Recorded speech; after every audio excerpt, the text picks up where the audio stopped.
Amara had grown used to people telling her what she couldn't do, from the time she was a little girl in a cramped two-bedroom apartment in Roxbury, where the paint peeled off the walls and the hum of the refrigerator was louder than the conversations at the dinner table because her mother often came home too tired from double shifts at the diner to speak much, and her father, with oil-stained hands and the smell of gasoline clinging to his work clothes, carried the weight of an entire family's dreams on his back while quietly fixing cars until his knuckles bled. And still, even in those nights when bills were stacked on the counter and eviction notices slipped under the door, Amara's eyes burned not with despair but with determination, because she had found magic in discarded electronics, broken DVD players, busted microwaves, shattered phones left in trash bins. And she would sit cross-legged on the worn-out carpet with a screwdriver in one hand and a notebook in the other, dissecting circuits as though they were living puzzles, her mind sparking with ideas that seemed too big for the tiny space she occupied. And when her teachers at school dismissed her quiet brilliance, when they handed praise to louder, wealthier classmates who had tutors and access to coding camps while sneering at Amara for turning in assignments scribbled on recycled notebook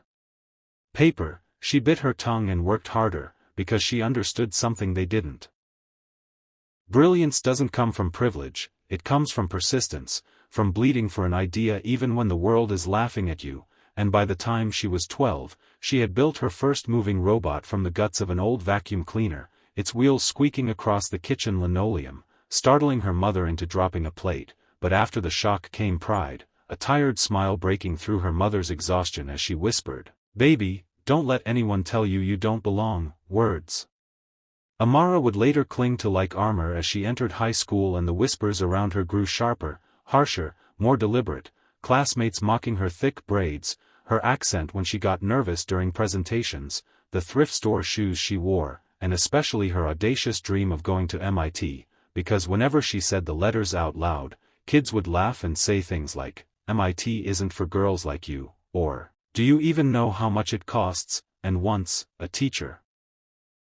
someone meant to encourage her, pulled her aside and told her, gently but condescendingly, that maybe she should set more realistic goals, advice that burned into her chest like poison. But instead of breaking her, it fueled her rage, and she spent nights under the dim light of her desk lamp studying coding languages, reading robotics manuals borrowed from the library, teaching herself algorithms on a computer so slow it took 10 minutes just to boot, while her peers spent weekends at malls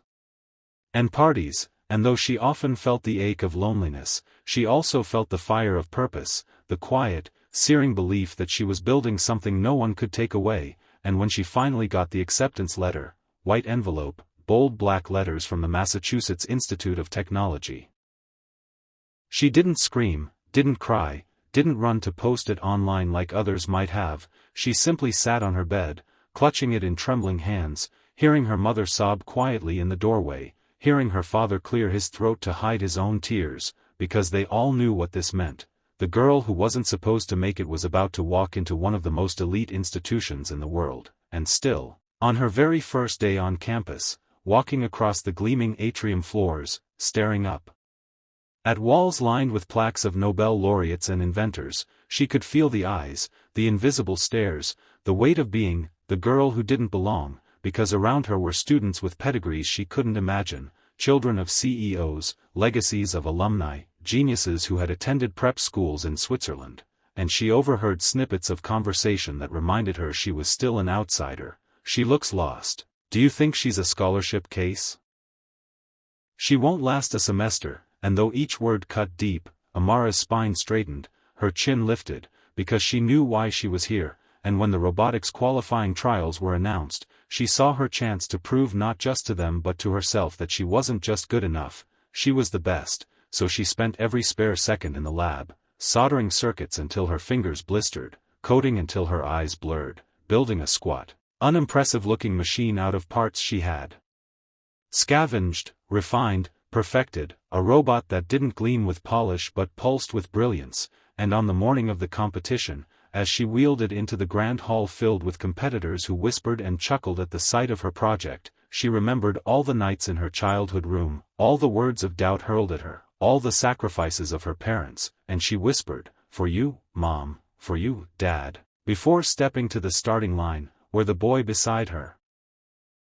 A tall, confident student in a crisp polo, smirked and leaned to his friend, saying just loud enough for her to hear, "MIT isn't for charity cases, watch her crash," and for a moment, anger flashed in her veins, but she let it transform into fuel, gripping the controller tightly as the announcer called her name, the murmurs of the crowd filling the air, until silence fell and the buzzer sounded, and then her creation sprang to life, moving not like a machine but like an extension of her own mind.